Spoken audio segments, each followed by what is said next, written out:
एक एक लाईन लावायची मध्ये, एक एक लाईन लावली म्हणजे उन्हाळ्यात टेम्परेचरला बरं होईल जरा, बाजार सापडला चांगलं होऊन जाईल. मग ते मुंबईला हा म्हणजे एकच सरी बांधायची इथून तिथून, आणि पाणी सरी सरणे द्यायचं याच्याबरोबर, त्याला काय. हा ते काय जातील ते जातील, दोन्ही या सरीत जातील, त्याला काय होतंय. मुंबई मार्केट ते काय गोणीतच भरून द्यायचे म्हणते, गोणीत भरायचं म्हणतात, तुम्हाला काय अडचण नाही पॅक करायला, असा विषय. कॅरेट म्हटलं का प्रॉब्लेम आला.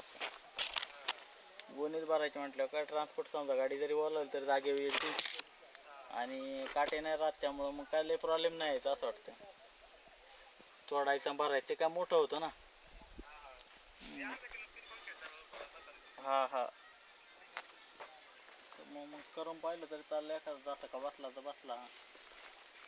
6 महिन्यातच चालू होत ते. रोप बघू, नाही तर याच्यात टाकायला देऊ कोणतं तर नर्सरीत. ती नर्सरी चालू ना आपल्या शेजारची वरची, त्याच्या वावरात ती आपल्या डोमशेच्या. नाही नाही, आड्यावाड्यात त्याच्या पुढे नेऊन देऊ टाकायला, मग समजा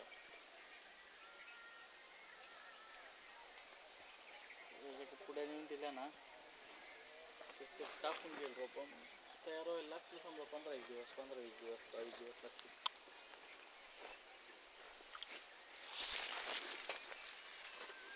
पाण्यात चालते, त्रास कमी त्याचा म्हणून फवार.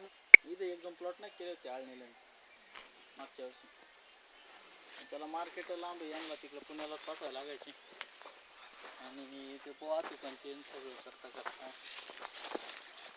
पुढं कसं लग्नाचे सगळ्यांचं म्हटलं बाजार राहतील असं वाटतं. आणि हाय मोकळंच ना आपलं तसं, पण आता पुढं उन्हाला कसं आहे टेम्परेचरला दोन्ही असलं का मग.